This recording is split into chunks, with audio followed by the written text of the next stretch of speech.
Study with आकार IAS के YouTube channel पे मैं विश्वजीत सिंह आप सभी का स्वागत करता हूं। हम जो ARO 2023 के लिए जो प्रीवियस ईयर के क्वेश्चन को सॉल्व कर रहे हैं, तो इस समय हम ज्योग्राफी के क्वेश्चन को सॉल्व कर रहे हैं।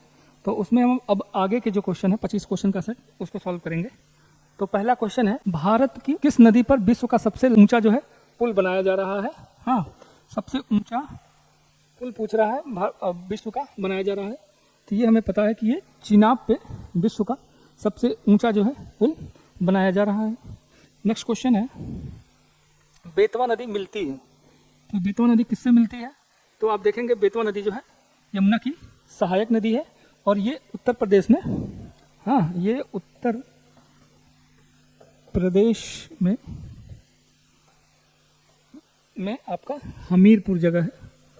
हमीरपुर में यमुना से ये मिलती है, ठीक है, यमुना से मिलती है। नेक्स्ट क्वेश्चन है, निम्नलिखित में से कौन सी नदी भ्रंश घाटी से होकर प्रवाहित होती है?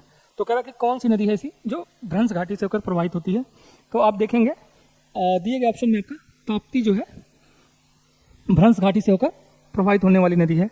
अगर इसको आप देखेंगे तो ऐसे जो है ये इधर से बहती है, इधर आपका सतपुड़ा हो जाएगा, सतपुड़ा है, और एक साइड जो है अजंता है, असह्याद्री है, ठीक, अजंता के बीच से ये प्रवाहित होती है। और एक आपका नर्मदा है, ठीक है, और एक आपकी नर्मदा है। ये दोनों ही जो है भ्रंश घाटी से प्रवाहित होने वाली नदियाँ हैं। नेक्स्ट क्वेश्चन है, भीतरकनिका गरान जो है के संदर्भ में निम्नलिखित कथनों पर विचार कीजिए। तो भीतरकनिका के बारे में पूछ रहा है। पहला स्टेटमेंट है कि यह जो है वंशधारा और स्वर्ण रेखा नदियों के डेल्टा में स्थित है। तो ये ऑप्शन जो है स्टेटमेंट है गलत है, क्योंकि ये जो है आपका वैतरणी और ब्राह्मणी, ब्राह्मणी जो है और एक महानदी, महानदी के इन तीनों का जो है डेल्टा में स्थित है। और ये यहाँ पे मैंग्रोव वन पाए जाते हैं। कह रहा है कि ये पश्चिम बंगाल में अवस्थित है, तो ये भी आपका गलत है। तो ये भी स्टेटमेंट आपका गलत है, ये भी स्टेटमेंट गलत है, क्योंकि ये आपका उड़ीसा में स्थित है। तो इस हिसाब से आंसर होगा आपका डी, न तो ए न तो दो। नेक्स्ट क्वेश्चन है, उड़ीसा में अपना डेल्टा बनाती है। कह रहा है कि कौन सी नदी है जो उड़ीसा में अपना डेल्टा बनाती है? तो इसमें देखेंगे कि गोदावरी जो है ये आपका आंध्र प्रदेश महानदी इसमें है जो उड़ीसा में अपना डेल्टा बनाएगी। ये आपकी पश्चिम की तरफ बहने वाली नदी है, ये आपका गुजरात में खंभात की खाड़ी में गिरेगी। ये भी आपकी गुजरात के खंभात की खाड़ी में गिरेगी। तो आंसर है बी। निम्नलिखित नदियों में से कौन अपने मार्ग परिवर्तन करने के लिए कुख्यात है? ठीक है, मार्ग परिवर्तन करने के लिए कह रहा है कि कुख्यात है। तो आप देखेंगे कोसी जो नदी है, कोसी नदी को ये इसको बिहार का शोक कहते हैं, हाँ बिहार का शोक कहते हैं, और इसे विश्वासघाती नदी भी कहते हैं। विश्वासघाती विश्वासघाती इसलिए कहते हैं कि कभी भी लगभग हर साल अपना मार्ग ये बदलती है। तो इस हिसाब से इसका आंसर हो जाएगा बी। प्रेजेंट टाइम में जो ऐसी सिचुएशन नहीं है, क्योंकि कोसी पे डैम बन जाने की वजह से ये काफ़ी हद तक जो है इसमें आने वाले जो बाढ़ को कंट्रोल कर लिया गया है। नेक्स्ट क्वेश्चन है, निम्नलिखित नदियों में से कौन उत्तर प्रदेश राज्य में प्रभावित नहीं होती है? तो कह रहा है कि उत्तर प्रदेश से कौन सी ऐसी नदी है जो प्रवाहित नहीं होती है? तो इसमें सोन भी उत्तर प्रदेश से बहती है, हिंडन आप देखेंगे गाजियाबाद में बहती है, ये भी उत्तर प्रदेश में ही है। शारदा ये भी उत्तर प्रदेश में बहती है, ये लखीमपुर साइड से, आप लखीमपुर और पीलीभीत जिले से ये होकर आएगी। गंडक जो है इसमें उत्तर प्रदेश से होकर बहने वाली नदी नहीं है, ये बिहार में एक्चुअली प्रवेश करती है। ये सोमेश्वर की जो पहाड़ियाँ हैं, ठीक है, वहाँ पे ये प्रवेश करती है और ये यूपी के साथ बॉर्डर पे साझा तो करती है, लेकिन प्रवाहित ये मतलब उत्तर प्रदेश में नहीं है। नेक्स्ट क्वेश्चन है कि मुंबई की मीठी नदी, हाँ मुंबई की मीठी नदी निम्नलिखित में से किस झील से निकलती है? तो मुंबई की मीठी नदी जो है ये विहार झील है, ये उससे निकलती है। नेक्स्ट क्वेश्चन है, निम्नलिखित में से किस नदी का जल ग्रहण क्षेत्र कह रहा है कि सर्वाधिक है।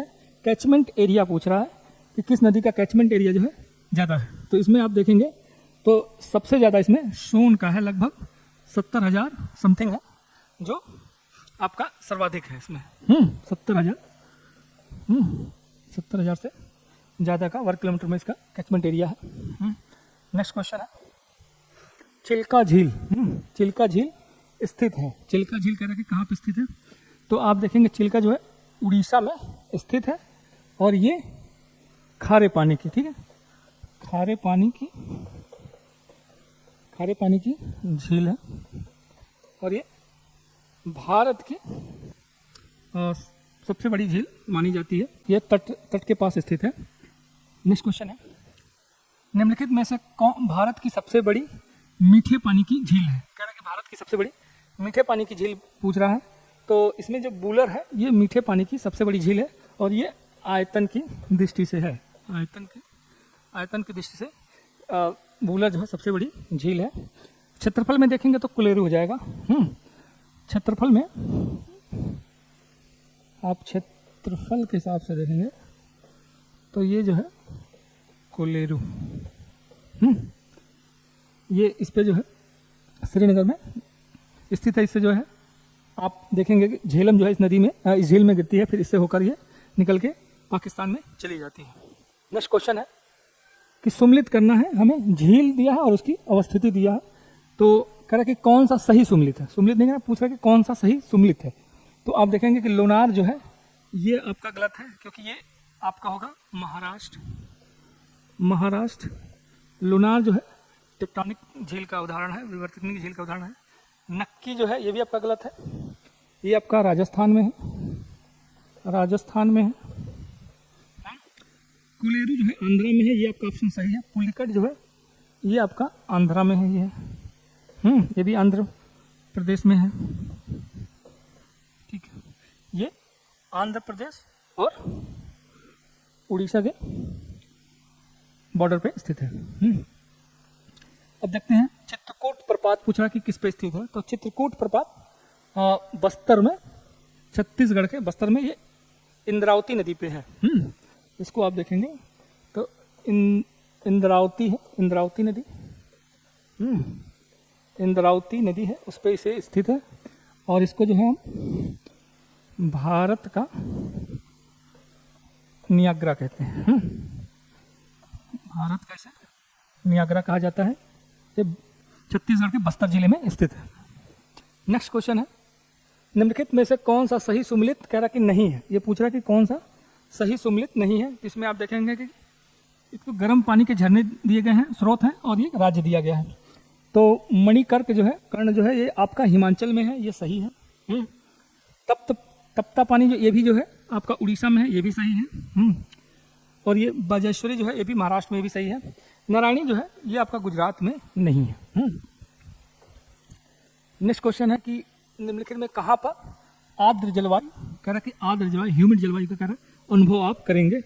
तो देखेंगे आप दिए गए ऑप्शन में से अहमदाबाद, कोच्चि, लुधियाना और तेजपुर। तो कोच्चिन में और ये आपका तेजपुर में, क्योंकि ये एक तो कोच्चि जो है आप देखेंगे कि ये वर्षा का क्षेत्र है, यहाँ पे केरल का तट के पास समीप स्थित है। तो यहाँ पे ह्यूमिड जो है आर्द्रता यहाँ पे रहती है। और तेजपुर को हम जानते हैं ये भारत का दूसरा सबसे ज़्यादा वर्षा वाला जो है, वर्षा वाला क्षेत्र है। तो वर्षा वाला क्षेत्र होने की वजह से यहाँ पे भी ह्यूमिडिटी जो है आर्द्रता ज़्यादा पाई जाएगी। तो इस हिसाब से आपका आंसर हो जाएगा डी। नेक्स्ट क्वेश्चन है भारत में मानसून की उत्पत्ति कह रहा कि किन पवनों के द्वारा होती है। तो भारत में देखेंगे मानसून की जो उत्पत्ति है वो दक्षिण पश्चिम मानसून पवनों का द्वारा माना जाता है। आप ऐसे देखिए कि ठीक है, ये आपकी कर्क रेखा है जा रही है, और यहाँ पे लगभग आपका 0 डिग्री, ये 0 डिग्री है, ये आपका 23.5 डिग्री है नॉर्थ लैटिट्यूड। तो इधर से जो है पौनी जो आती है जब सूर्य जो यहाँ पे लंबवत होता है जून में, 21 जून के आसपास देखेंगे, तो उसके बाद क्या है कि ये आपका एक लो लैंड एरिया का निर्माण यहाँ पे होता है, और यहाँ से जो है हाई प्रेशर बेल्ट की वजह से इधर हाई प्रेशर से जो है हवाएं लो प्रेशर की तरफ चलती हैं। तो यहाँ पे चलने के क्रम में जैसे ही इक्वेटर को क्रॉस करती हैं तो ये कोरल के नियमानुसार जो है यहाँ पे बाएं की तरफ, आप दाहिने हाथ की तरफ मुड़ती है। तो इस वजह से ये दक्षिण पश्चिम का मतलब हो जाएंगी। दक्षिण पश्चिम आप ऐसे देखेंगे तो नॉर्थ, साउथ, ईस्ट और ये वेस्ट, ठीक है। तो ये जो है इनका जो दिशा होती है यूं होती है। तो दक्षिण और पश्चिम इसको कहा जाता है। नेक्स्ट देखेंगे कि सन 2000 की सुनामी में कह रहा कि भारत का निम्नलिखित तटों में से सर्वाधिक प्रभावित जो है कौन सा तट था। तो आप देखते हैं कोरोमंडल जो तट है ये सर्वाधिक तट है, प्रभावित तट है। इधर से ऐसे देखेंगे तो मालाबार एक तो दिया है, तो ये तो इस साइड पड़ेगा मालाबार केरल में, तो ये आपका ऑप्शन में नहीं होगा, ठीक है। कोंकण भी यहाँ गोवा के पास पड़ता है, हाँ। कोंकण तट जो है दमन और दीव से लेकर गोवा तक माना जाता है, तो ये भी नहीं है। उत्तरी सरकार जो है ये उड़ीसा के पास से जो है महानदी के डेल्टा से जस्ट नीचे और आपका कृष्णा नदी के पास तक इसको मानते हैं, तो ये भी नहीं है, ठीक है। तो ये कोरोमंडल तट जो है ये कृष्णा और कावेरी नदियों के बीच का माना जाता है। तो इसका ऑप्शन है उत्तर सी आंसर होगा। नेक्स्ट है आपका निम्नलिखित में से किस जिले में मार मृदा पाई जाती है। ये उत्तर प्रदेश से रिलेटेड क्वेश्चन है कि मार मृदा कह रहा है किस जिले में पाई जाएगी। तो मार मृदा ये क्या है कि ये काली जो है काली मृदा का एक प्रकार है, ठीक है, जो आपकी झांसी में पाई जाती है। कह रहा है कि लेटराइट मृदा मिलती है, लेटराइट मृदा पूछ रहा है। तो दिए गए ऑप्शन में आप देखेंगे उत्तर प्रदेश में नहीं पाई जाएगी, हिमाचल प्रदेश में आपका नहीं पाई जाएगी और पंजाब में भी नहीं पाई जाएगी। महाराष्ट्र जो है एक ऑप्शन है आपका, महाराष्ट्र, इसमें जो है लेटराइट मृदा पाई जाएगी। लेटराइट मृदा के लिए क्या है कि वहाँ पे इसका विकास होता है जहाँ पे वर्षा ज़्यादा हो, ठीक है। लीचिंग प्रोसेस इसमें यहाँ पे ज़्यादा होने चाहिए, ठीक है। तीव्र वर्षा हो और टेम्परेचर दोनों ही इस पर डिसाइड करने के लिए लेटराइट मृदा के लिए ये कंडीशन है। तो यहाँ पे आप देखेंगे कि महाराष्ट्र जो है यहाँ पे पाई जाती है। बेसिकली लेटराइट मृदा जो है यहाँ पे केरल में ये जाना जाता है, केरल में सबसे ज़्यादा लेटराइट मृदा पाई जाती है। नेक्स्ट क्वेश्चन है भारत में सबसे अधिक उपजाऊ मृदा पूछ रहा कि कौन सी है। भारत में सबसे उपजाऊ मृदा जो है जलोढ़ को मानी जाती है। जलोढ़ मृदा जो है सबसे उपजाऊ मृदा है। इसमें जो है नाइट्रोजन की कमी होती है, तो आप इसमें जो है नाइट्रोजनस बेस वाले जो उर्वरक आते हैं उसको डाल के आप खेती कर सकते हैं। काली कपास मृदा किस नाम से जानी जाती है। तो काली कपास मृदा आप देखेंगे तो रेगूर के नाम से जानते हैं इसको, काली कपास इसको बोलते हैं। इसको वो है स्वतः हल जो है इसको भी बोलते हैं, स्वतः जुताई वाली मृदा भी से बोलते हैं, काली कपास या रेगूर भी बोलते हैं इसे। नेक्स्ट क्वेश्चन है सुमिलित करना है मृदा और राज्य, ठीक है। मिट्टी है और राज्य पूछ रहा है कि कहाँ पे किस राज्य में पाई जाएगी। तो आप सबसे पहले देखिए मरुस्थल के हिसाब से देखेंगे तो राजस्थान में ही पाया जाएगा, तो इसलिए आपका आंसर 1 हो जाएगा। जलोढ़ देखेंगे तो ये उत्तर प्रदेश में पाया जाएगा, मैदानी भाग है गंगा का, जहाँ पे जलोढ़ गंगा का मैदानी का निर्माण ही जो है जलोढ़ मृदा से हुई है। काली मृदा आप देखेंगे तो ये आपका चला जाएगा महाराष्ट्र में 3 में, और लाल मृदा जो है आपका आंध्र प्रदेश यानी कि 4 है।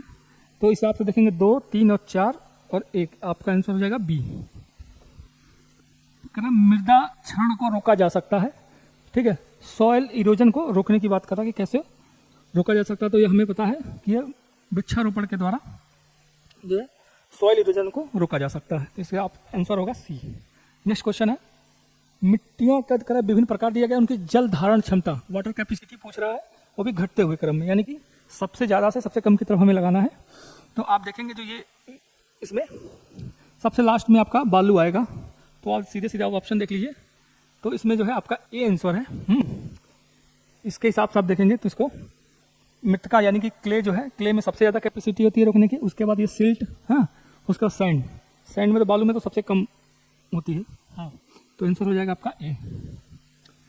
कह रहा कि मिट्टी की प्रजातियों में से मृतिका अधिकतम जल धारण करती है। तो अभी हमने पीछे क्वेश्चन में देखा है कि ठीक है ये जो क्ले है वो इसका जो है वाटर कैपेसिटी जो है सबसे ज़्यादा होती है। उसके बाद हम इस कह रहा है कि कारण है मृतिका में रंध्राकश जो है बड़े आकार का होता है, तो ये आपका सही नहीं है। रंध्राकश का मतलब है कि जो मृदा के कण हैं उनके बीच की जो स्पेस है उसकी बात कर रहा है, ऐसे देख रहे हैं, ठीक है। तो इसमें बहुत ही बारीक होते हैं, तो इसमें तो आप ये स्टेटमेंट हिसाब से गलत हो जाता है, ठीक है। ये जो बड़े आकार के रंध्राकश जो पाए जाएंगे ये सैंड में, बालू वाले में पाए जाएंगे। तो आपका देखेंगे ये जो है सही है और आर जो है इसकी व्याख्या नहीं करता है, तो ऑप्शन हो जाएगा सी, ठीक है।